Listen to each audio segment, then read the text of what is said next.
Oke guys, assalamualaikum warahmatullahi wabarakatuh. Masih ketemu lagi dengan channel 1000. Kita sudah tidak asing lagi dengan benda ini ya, elko, elektrolit kondensator. Banyak juga yang menyebutnya dengan kapasitor. Sebuah komponen elektronik yang bisa menyimpan energi listrik, yang biasanya ini dipakai untuk power supply, power amplifier, dan sebagainya. Karena ini jenis kapasitor polar, memiliki dua kaki, dua kutub, positif dan negatif. Tentunya pemasangannya ini tidak boleh terbalik ya. Yang negatif biasanya diberi tanda putih di bodinya seperti ini. 3 buah kapasitor ini akan saya rangkai secara paralel karena setiap elko ini memiliki kapasitas 150.000 mikrofarad kali 3 ya. Jadi ketika diparalelkan ini totalnya menjadi 450.000 mikrofarad dengan tegangan maksimum 35 volt. Gabungan kapasitor ini nantinya akan saya kombinasikan dengan aki atau baterai PLTS off grid ya di rumah saya. Kehadiran kapasitor untuk aki PLTS sebenarnya itu antara perlu dan tidak perlu ya, tergantung dari keadaan juga. Tidak perlu jika memang aki itu dalam kondisi bagus, kemudian total ampere yang dimiliki aki itu benar-benar di atas ampere dari beban daya puncak semua alat kelistrikan di rumah kita. Tapi yang pasti mengkombinasikan kapasitor ini itu bisa menambah kemampuan ampere baterai atau aki ya. Dengan pemasangan kapasitor, maka CCA aki itu tentunya akan bertambah. Makin tinggi nilai CCA baterai, maka semakin besar juga powernya, terutama pada start awal pada beban-beban daya yang lumayan besar ya, seperti pompa air, kulkas, AC, dan lain sebagainya.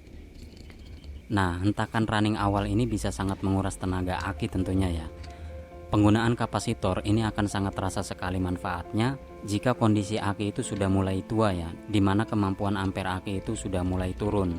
Pada keadaan tertentu bisa saja beban listrik itu menarik sampai limit batas atas dari kemampuan ampere akinya ya. Apalagi yang menggunakan PLTS sistem 12 volt ya, tentunya ini sangat penting sekali.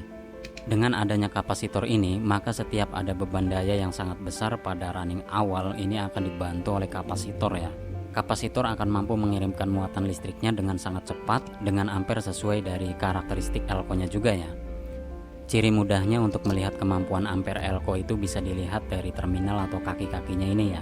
Semakin gede ya tentunya kemampuan muntahan arus listriknya juga akan semakin besar atau semakin cepat gitu ya.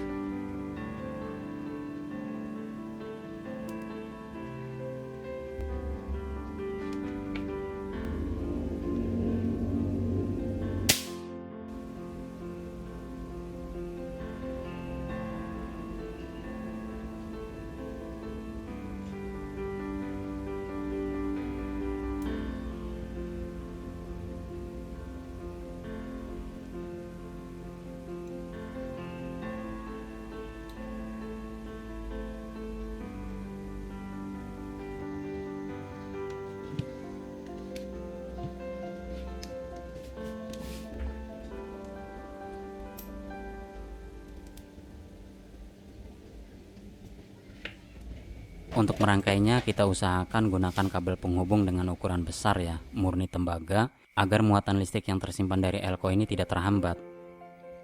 Dan ingat ya kawan-kawan, pemasangan elko di aki PLTS itu sifatnya opsional saja.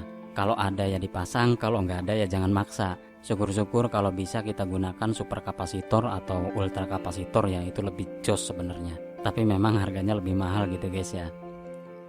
Untuk pemasangannya usahakan elko itu sudah dicas dengan tegangan yang sama ya dengan tegangan aki.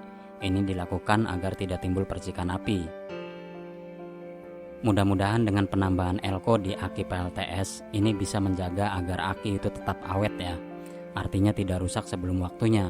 Karena bagaimanapun elko ini sudah sangat membantu kinerja aki tentunya. Oke kawan-kawan, begitu saja berbagi dari saya channel 1000. Semoga ini bermanfaat untuk kalian. Jangan lupa like, share, and subscribe. Wassalamualaikum warahmatullahi wabarakatuh.